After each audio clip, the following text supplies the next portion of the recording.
Cavalcante. Doutor Eduardo é neurologista do Ambulatório de Doenças Neuromusculares do Hospital Sara de Brasília. Boa tarde, senhores e senhoras. Meu nome é Eduardo, eu trabalho principalmente com doenças neuromusculares no Hospital Sara Kubitschek, que é composto por 8 unidades espalhadas pelo Brasil. Eu trabalho hoje aqui na Unidade Brasília. E a experiência que a gente tem hoje... Desculpa, antes de só declarar, não tenho nenhum tipo de conflito de interesse a declarar. Minha única fonte de renda é o Hospital Sara. E o que eu gostaria de falar, acho que o Dr. Wilson já tangenciou a maioria dos pontos importantes, com uma bela apresentação sobre a doença. Eu gostaria de entrar mais nos aspectos de reabilitação, que eu acho que é o que a Rede Sara pode trazer na sua experiência maior, né? Então, eu separei alguns slides, mas infelizmente eu não consegui trazê-los, mas eu trouxe impresso, então depois os senhores, se porventura quiserem, podem ter acesso. Então, alguns aspectos que a gente tem observado é a questão da dor nesses pacientes. 71% dos pacientes, em um trabalho publicado por um grupo da Washington University, relatam dor. E desses, 39% têm um quadro incapacitante de dor. Então, é um sintoma bem importante nessa doença, é uma coisa que gera incapacidade, gera perdas de dias de trabalho para esses indivíduos e de qualidade de vida. Outra questão também que a gente vê é o que tange os procedimentos cirúrgicos, é a falta de uma evidência satisfatória, de uma preocupação em a gente ter uma forma organizada e dados científicos concretos sobre indicadores de desfecho e a qualidade dessa assistência. Existe um outro ponto muito importante, que é o risco de fraturas, que é aumentado nesses pacientes. Hoje a gente sabe que existe uma estimativa quase de 1,5 vezes, né, maior do que na população que não tem esse problema. E a questão da deficiência auditiva em alguns desses indivíduos, que atrapalha quando o acomete na infância, o aprendizado, traz outros problemas sociais, né, de inserção, além das dificuldades motoras já trazidas pela doença. As questões psicológicas e sociais desses indivíduos, que trazem para a gente no ambulatório expectativas, né, que eles vêm com as experiências, né, que passam durante os anos caminhando aí atrás de um diagnóstico, os primeiros sintomas.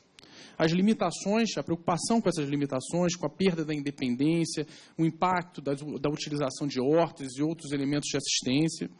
A questão do aconselhamento genético, que a gente sabe que, às vezes, existe um sentimento de culpa que não deveria existir, mas que, às vezes, acomete esses indivíduos por acharem que passaram adiante uma mutação. Então, você imagina na cabeça do indivíduo como que é difícil lidar, né? E às vezes esses aspectos são deixados de lado pela assistência, né? Por quem está ali na linha de frente, o médico às vezes não dá uma atenção especial a isso.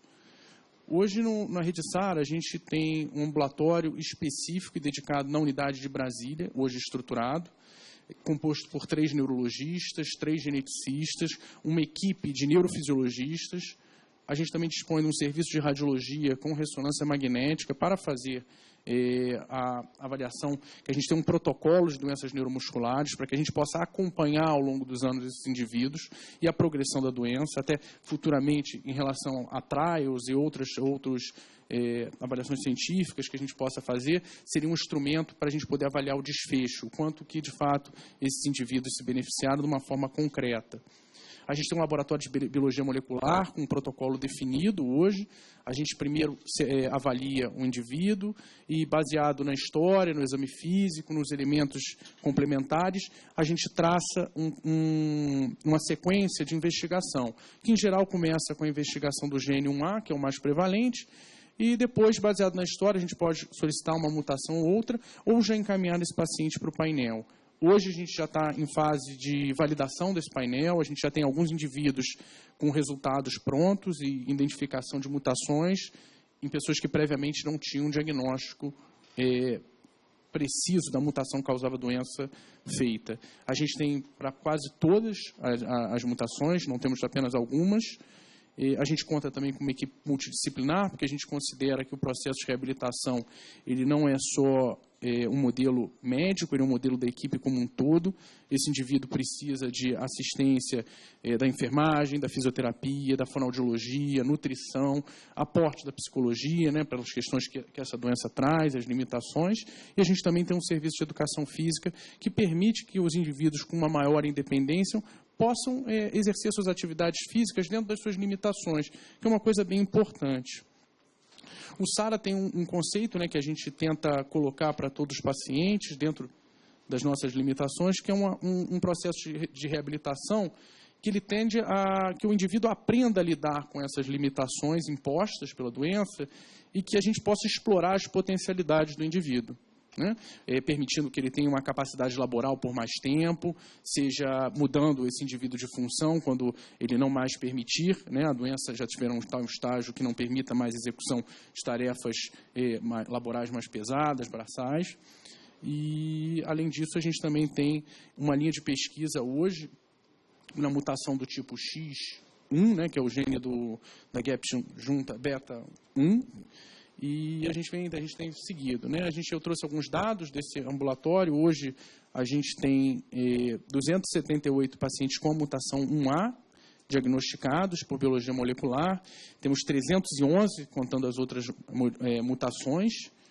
E a gente tem alguns pacientes que a gente acredita, né, que é um N significativo, que tem mutações menos frequentes, mas que, como nós somos um centro de referência, a gente tem um certo viés na seleção, porque a maioria já conseguiu em algum outro centro a mutação 1A ou de alguma outra natureza. Uma coisa importante que a gente conseguiu também colocar, desculpa se eu anotei aqui, perdão, que é a questão do tempo até o diagnóstico. A média hoje que o paciente chega na rede SARA, esse paciente já rodou no mínimo 4, 5, às vezes 10 anos atrás de um diagnóstico preciso e às vezes já foi submetido, inclusive, a tratamentos desnecessários para a doença, inclusive que o colocam em risco. Outro dado importante que eu gostaria também de corroborar é a questão da epidemiologia. A gente tem pouquíssimos estudos no Brasil sobre a prevalência da doença. Hoje a gente tem 2 trabalhos de referência, então, um é do Dr. Wilson, o outro é da Universidade Federal Fluminense. E outra questão também que eu gostaria de trazer é a questão do sequenciamento. O sequenciamento é uma tecnologia nova que ela também tem problemas. A interpretação do resultado é uma coisa muito complexa, não é simples. O fato da gente achar uma mutação não significa que ela cause aquela doença. Então, isso é uma coisa muito importante também de ser amadurecida na parte tanto laboratorial, médica, de quem presta assistência. Eu não vou me alongar mais, porque eu acho que isso os colegas já contemplaram, a parte tanto médica quanto a parte de epidemiologia e saúde. Então, gostaria de passar a palavra para que outros possam discutir e fazer perguntas. Obrigado pela oportunidade de estar aqui. Eu agradeço ao Dr. Eduardo Shoa Cavalcante.